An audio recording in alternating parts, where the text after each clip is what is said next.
안녕하세요, 국토대장입니다. 제가 녹화하는 날은 20일 수요일 저녁입니다. 썸네일 그대로 22년 세제 개편안 상세본이 유출된 내용을 가지고 와봤는데요. 어제 오후에 제가 상세본을 보고 부동산적으로 바뀌는 부분에 대해서 쭉 한번 정리를 해봤습니다. 이 개편안과 관련해서 개인에게는 그리고 법인에게는 어떤 장단점이 있는지 제가 정리한 내용을 가지고 여러분들과 오늘 공유해보고자 합니다.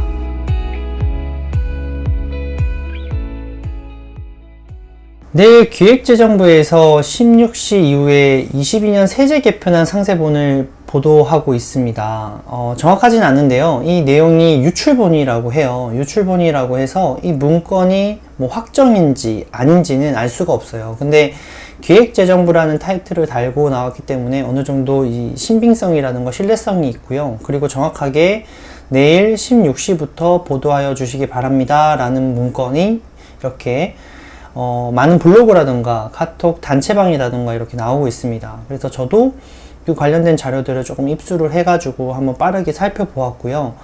문건의 페이지 수가 150페이지 수가 됩니다. 이거를 오늘 여러분들에게 다 설명을 해드릴 수는 없어요. 그래서 제가 부동산적으로 핵심되는 내용 한 6가지 정도 정리를 해봤으니까 여러분들은 오늘 제 영상을 보시고 이게 확정인가 라는 오해는 일단 하지 마시고요. 이런 것들이 나올 것이다 라는 것을 예상해 보시면서 한번 보시면 좋을 것 같습니다. 한번 같이 내용을 한번 살펴볼게요. 자, 22년 세제 개편안 상세본이에요. 7월 21일 아마 16시 이후부터 이게 문건이 공개될 것 같은데요. 자, 먼저 첫 번째 기업 경쟁력 제고 페이지예요. 1페이지에 되어 있고요. 아무래도 1페이지에 있다 보면 뭔가 중요하다라는 거죠. 그만큼 이 문건이, 이 내용이 정말 이 세제 개편의 핵심이라고 보시면 되는데요. 기존에 우리가 법인세라고 하거든요. 법인세. 그게 뭐냐면 우리가 개인 같은 경우에는 개인이 양도할 때 내는 세금을 양도세라고 하죠. 근데 법인 같은 경우에는 법인세라는 걸 내게 되어 있습니다. 그게 최고 세율이 25%였어요. 근데 그것을 22%로 인하하겠다는 거죠. 근데 우리가 뭐 200억을 초과하는 그런 것들은 실질적으로 뭐 1인 법인 체제에서는 그런 게 불가능하고요. 실질적으로는 여기 2억 이하 그리고 2억에서 200억 이하는 10에서 20%의 세율을 내게 되어 있습니다. 한마디로 내가 법인으로 샀다가 팔았을 때 2억 이하면 10%의 세금을 내고 2억에서 200억 이하면 20%의 세금을 내게 되는 거죠. 근데 이걸 개정했습니다. 어떻게 개정했냐? 5억 이하일 때 중소기업 또는 중견기업은 10%를 해주겠다. 그러니까 좀 폭이 늘어난 거죠. 2억에서 5억으로. 그러니까 여기 안에서 좀 뎁스가 많이 커진 거예요. 그리고 중소, 중견기업이 아닌 경우에는 20%를 하겠다. 한마디로 대기업 같은 경우에는 20%를 하겠다라는 거죠. 근데 저희가 개인 1인 법인이 같은 경우에는 대부분 중소기업에 속합니다. 그래서 우리는 10%의 세금으로 바뀌었다라고 볼 수가 있어요. 근데 만약에 5억 초과해서 200억을 된다면 20%를 내게 되는 거죠. 그래서 기존 세율이랑 거의 비슷해지는데 5억 이하로 만약 법인으로 뭐 샀다가 매도하는 경우는 대부분 이제 10%로 기존에 냈었던 세금보다는 조금 더 덜한 거죠. 이 경우가 법인 분들에게는 조금 더 유리하게 적용될 수 있다고 보고 있고요. 그렇게 함으로써 법인이 좀 더 매도를 할 때 수월할 수 있겠다라는 생각이 들어요. 적용 시기는 23년 1월 1일부터 개시하는 사업연도분부터 적용한다고 하고 있고요. 이 내용이 지금 내일 이제 4시에 아마 오늘이죠. 오늘 제가 지금 저녁에 찍고 있으니까 오늘 이 내용을 게시한다고 합니다. 자, 두 번째는 주택분 종합부동산세 세율 및 세부담 상한 조정 재고, 이게 77페이지에 가 있어요. 요거는 이제 종합부동산세와 관련된 내용인데요. 지금 다주택자분들 그리고 이제 법인분들한테 가장 이슈가 되는 게 뭐였냐면요, 바로 종부세, 한마디로 종합부동산세였어요. 이게 매우 커졌거든요. 이게 2주택일 때는 0.8 있다가 이젠 3주택이 되면 1.6. 이 제가 빨간 박스를 쳐둔 구간이 사람들이 어떻게 보면 제일 많이 가지고 보유하고 있는 그 금액대의 구간이에요. 좀 많이 고가주택을 갖고 계신 분은 12억 초과해서 50억 이하고요. 그게 아닌 경우에는 3억에서 6억을 갖고 계시는데 그때 2주택 이하는 0.8. 근데 바로 3주택이 되면서 더블이 되죠. 마찬가지로 1.2에서 2.2로 올라가고 1.6에서 3.6으로 올라가고 세부담이 컸던 거죠. 법인 같은 경우가 3.0에서 6.0이에요. 예전에 저희 지인분들도 법인이 이런 세 부담이 없었을 때, 이렇게 종부세가 인상되는 것들이 없었을 때 그냥 마구 샀었거든요. 주택으로 마구 사다 보니까는 나중에 이게 세금이 바뀌고 나서 6%의 종부세를 내야 되는 거죠. 그러다 보니까는 진짜 뭐 3천, 뭐 5천, 7천 내는 경우도 있었고요. 그래서 이번 6월 전에, 올 6월 전에 이런 물건을 정말 많이 던지시더라고요. 그런 던지는 물건들이 계속 많아졌고 지금도 그런 물건들을 보유하고 있는 분들이 많은데 그 물건을 보유하고 있던 분들이 오늘 이 세제 개편안을 잠깐 찌라시라고 하죠. 이 유출본을 보고 살짝 너무 좋아하더라고요. 왜 그러냐면 법인 같은 경우가 2.7%로 개정을 했어요. 2.7%로 개정하면서 그 전에 3주택 이상이든 2주택 이하든 상관없이 주택수에 따라서 그런 거 무관하게 그냥 법인은 종부세가 2.7%다. 그러니까 한 3주택 이상 갖고 있었던 분들은 거의 한 3.3%가 다운되게 된 거죠. 그만큼 똘똘한 거를 하나 갖고 있는 분들은 안 파는 쪽으로 선회하신 경우가 많더라고요. 그리고 다주택자 분들도 이제 좀 어느 정도 경감이 됐죠. 지금 보시면 3주택일 경우에 1.6인데 근데 0.7 그죠? 그리고 6억에서 12억 이하는 2점인데 1.0으로 한 1.2% 정도 경감이 됐고요. 12억 초과해서 50억 이하는 3.6인데 어때요? 1.3. 근데 이때는 세율 구간이 좀 바뀌었어요. 12억 초과해서 25억 이하 그리고 25억 초과해서 50억 이하로 두 탭으로 나누었더라고요. 그래서 여기 구간에 맞춰서 세율이 다르게 적용된다. 이 두 개 다 전부 다 어느 정도 세율이 경감됐다라는 것을 볼 수 있는 거죠.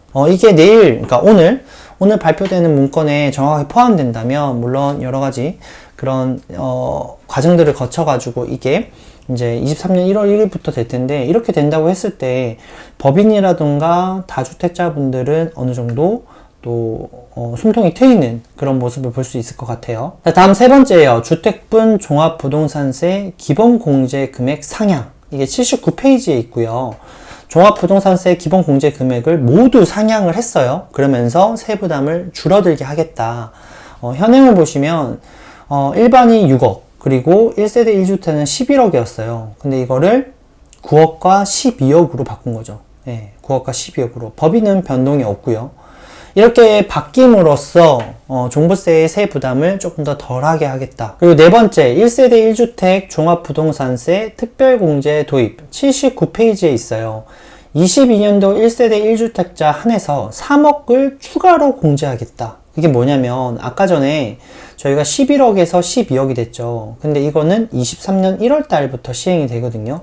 근데 이거는 1세대 1주택 한해서 22년도에 주택분이 가지고 있는 사람들은 이 11억 플러스 3억을 추가 공제해 주겠다. 한마디로 14억까지 공제를 해 주겠다. 더 많이 폭을 넓혀 준 거죠. 그래서 이번 연도에 보유하고 있는 분들이라고 할지라도 세부담이 완화가 된다라고 볼 수 있는 거죠. 그리고 다섯 번째는 고령자 장기 보유자 그리고 종합부동산세 납부 유예를 도입하겠다. 그래서 이건 신설된 제도고요.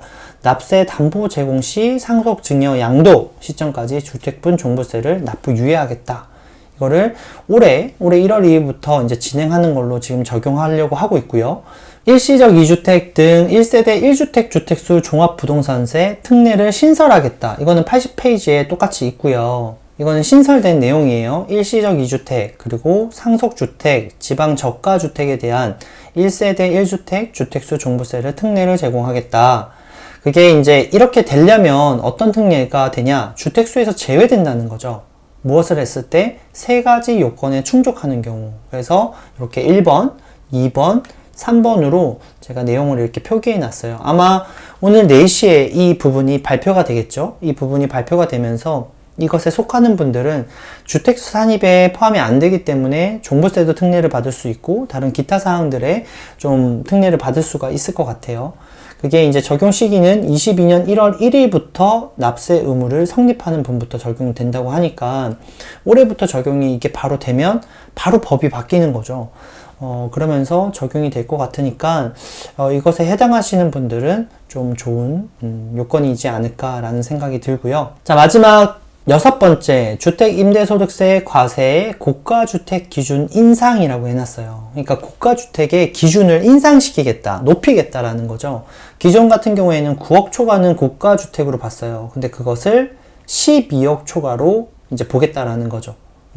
그래서 뭐 이런 고가주택에 대한 월세 임대소득세 과세라든가 이런 부분들을 조금 더 상향해 주면서 이거는 고가주택이 기존의 9억은 이제는 거의 다 넘잖아요. 이게 서울 수도권만 하더라도 9억은 웬만하면 넘기 때문에 이런 것들 상향해 주면 조금 더 주택을 갖고 있는 분들의 세부담 경감이 된다라고 볼 수 있는 거죠. 자, 그래서 세제 개편에 따른 시장 변화는 어떻게 될까라는 생각을 제가 좀 해봤어요. 그랬을 때 개인의 입장에서는 어떨까? 개인의 입장에서는 장점이 있을 거고 단점이 있겠죠. 먼저 장점으로 법인의 저렴한 매물이 나올 가능성이 매우 높죠. 법인의 저렴한 매물 어떤 것이 있죠? 아까 전에 법인 같은 경우가 법인세를 경감시켜 줬잖아요. 10%.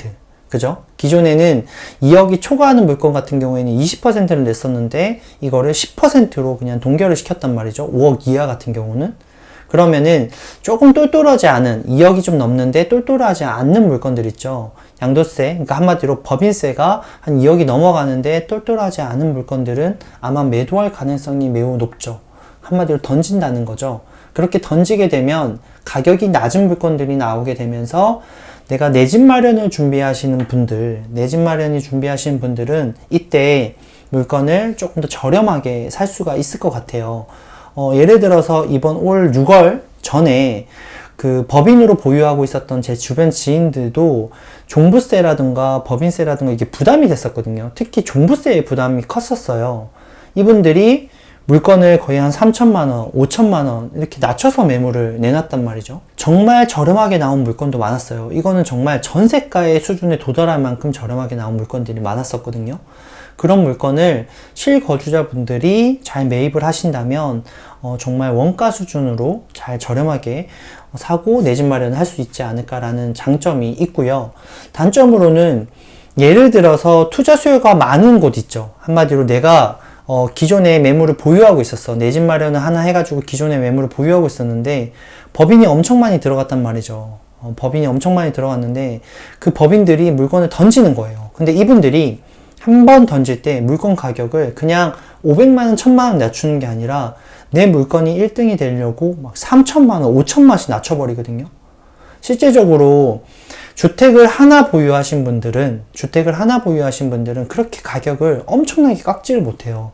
이 집이 전 재산이니까. 근데 이 투자자들, 법인으로 투자하신 분들은 물건 가격을 한 번에 팍팍 깎을 수가 있죠. 그래서 내가 갖고 있는 물건들이 법인 수요가 많이 들어온 물건이라면 가격이 많이 하락할 가능성이 크다라고 볼 수가 있는 거죠. 자, 다음 장점은 뭐냐면 개인한테 만약에 이렇게 시장이 변화가 됐을 때, 세제 개편이 나왔을 때 기존 보유한 똘똘한 물건들 있죠. 예를 들어서 서울의 역세권에 있는 물건들, 아니면 광역시의 거의 대장급 아파트들, 이런 물건들은 아마 매물이 잠길 가능성이 매우 높아요. 기존에 종부세 때문에 털려고 했었던 물건인데 법인이 이 물건은 거둬들이는 거죠. 안 팔아. 실제로 제 주변 지인도 지금 이 세제 개편한 찌라시를 보고 안 팔아야겠다 라고 생각을 하시더라고요. 왜 그러냐면 기존에 종부세가 거의 6% 정도를 냈던 거가 지금 2.7%로 완전히 경감됐거든요. 3.3% 정도가.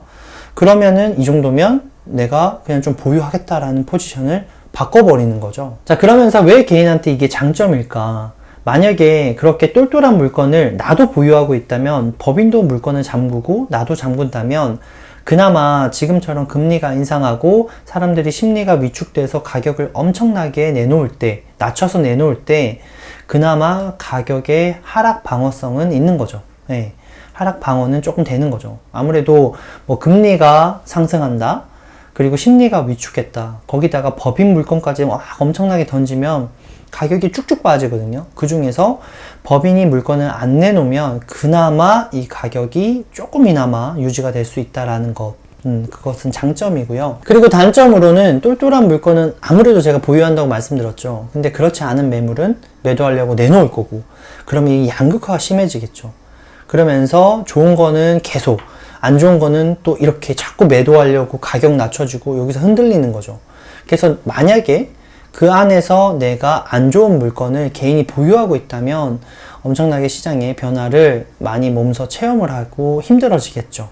그런 것들은 단점일 수 있다. 자, 그래서 개인의 결론입니다. 개인의 결론은 개인 취득세가 중과 배제는 없었어요. 그런 내용은 이 문건에 이번에 없었죠. 그리고 금리 인상은 당분간 지속될 것 같아요. 이 두 가지만으로도 매수에 대한 심리는 위축될 것 같아요. 그래서 투자자 입장으로, 개인의 투자자 입장에서 여전히 쉽게 매수는 할 수는 없고, 매도도 똘똘하지 않은 것은 먼저 하려 할 거예요. 그러면서 양극화가 발생할 거고, 자, 실거주자들은 그럼 어떻죠? 금리에 대한 부담이 좀 있죠. 그리고 심리에 대한 위축도 여전히 있어요. 그러다 보니까 관망하겠죠. 그러니까는 좋은 거는 약간 가격이 유지가 될 수 있고 약보합 상태로 갈 수 있는데, 안 좋은 것들은 가격이 빠질 수가 있다라는 게 보여져요. 자, 그래서 포인트는 똘똘한 매물은 보유할 거고, 그리고 갈아타기 수요가 좀 있을 수가 있다. 그래서 저는 이거를 보면서 내 집 마련하시는 분들은 이게 항상 언제가 기회일까라는 생각을 많이 했어요. 근데 보면 지금 법인 물건을 던지는 물건 중에서는 똘똘하지 않는 물건으로 물론 많이들 던지지만 개 중에는 좋은 물건들도 많이 던지더라고요. 저는 이게 매일마다 가격을 모니터링 하다 보니까 이 물건은 구축이지만 입지가 좋고 괜찮은 물건인데 왜 이렇게 가격이 빠졌지? 거의 전세가까지 빠졌네? 이거는 진짜 실거주 하시는 분들한테는 좋겠다 라는 생각을 하고 있습니다. 자, 법인은 그럼 어떻게 될까요? 세제 개편에서 이렇게 세제 개편이 됐을 때 법인은 어떻게 될까? 마찬가지예요. 똘똘하지 않은 물건은 털 수 있는 기회가 생기겠죠. 법인한테. 아까처럼 법인세가 인하를 좀 했고, 그리고 또 뭐가 있죠? 종부세가 조금 완화를 한다라고 하니까 그래, 좋은 것만 가져가고 똘똘하지 않은 거는 그래 빨리 털어버리자. 그래서 이거를 물건을 털려고 할 거고요. 근데 아까도 말씀드렸다시피 투자 수요가 많이 들어간 물건은 아무래도 가격 경쟁력이 붙겠죠. 특히 상품성이 좋지 않고 입지가 좋지 않은 구축들. 특히 요번에 그 법인들이 공시가격 1억 이하를 많이 들어갔거든요. 왜? 취득세가 장점이었으니까. 주택수에 산입이 안 돼서 그냥 1.1%만 법인이 내면 됐었거든요. 그래서 공시가격 1억 이하를 정말 이런 표현을 했었죠. 주워 담았다 라고 할 수 있는데, 근데 상품성이 안 좋은 이런 물건을 사신 분들은 이때를 기회로 삼아서 좀 털려고 하겠죠. 그런 물건이 아무래도 가격 경쟁력이 많이 붙으면서 여러분들 뭐 이렇게 가격이 쭉쭉쭉 떨어지는 것도 볼 수 있을 거예요. 그 다음 장점은 뭘까요? 그 다음 장점은 비주거형 부동산은 법인으로 만약에 내가 샀을 때 뭐 상가, 지산, 지식산업센터를 말하죠. 그리고 오피스텔은 여전히 검토 대상이 될 수 있다. 왜?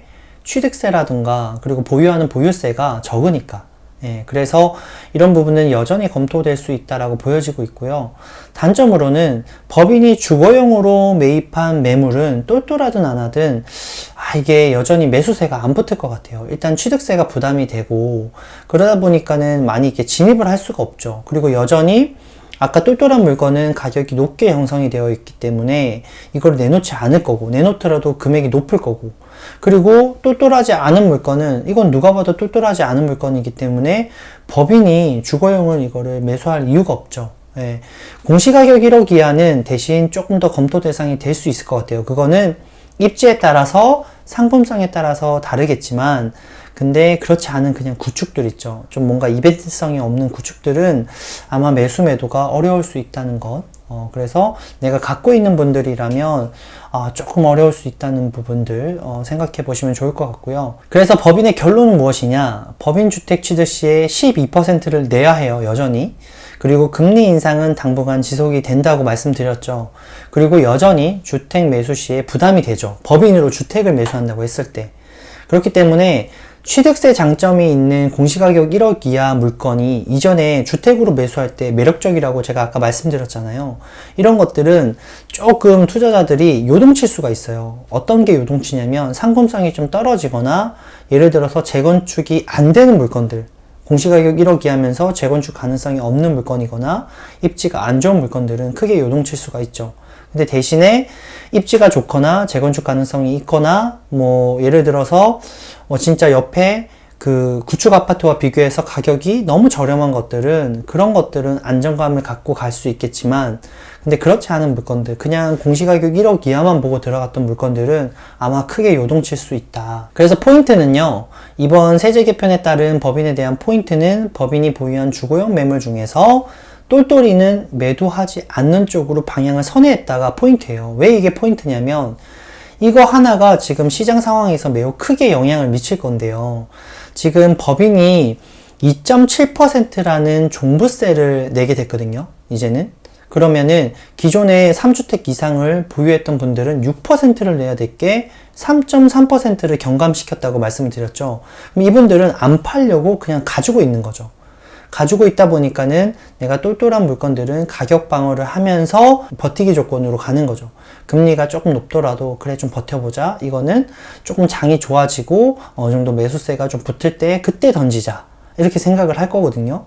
그러면서 똘똘한 물건들은 가격이 쭉쭉 빠지지 않을 거다. 근데 그렇지 않은 물건들은 가격이 양극화를 보이면서 좀 어느 정도 빠질 가능성이 크다. 이렇게 볼 수가 있는 거죠. 여러분 오늘 어떠셨나요? 22년 세제 개편안 상세본 중 유출된 내용을 가지고 오늘 제가 설명하고 또 제 생각을 첨부해 보았는데요. 다시 한번 말씀드리지만 지금 제가 안내한 내용은 확정안이 아니라는 것 염두에 두시고요. 금일 16시에 기획재정부에서 진짜 세제 개편을 내놓는다고 하니까 그 내용 보시고 여러분들이 보유한 물건과 뭐 개인 또는 법인의 사정에 맞춰서 적절한 포지션을 취하면 좋을 것 같아요. 저는 오늘 16시 이후에 확정안이 만약에 나오면 그때 또 제 유튜브든 블로그든 제 소셜을 통해서 발빠르게 전해드리도록 할게요. 오늘 영상 봐주셔서 감사드리고요. 저는 다음 시간에 보다 유익한 내용을 가지고 찾아오도록 하겠습니다. 오늘도 행복한 하루 보내세요. 안녕.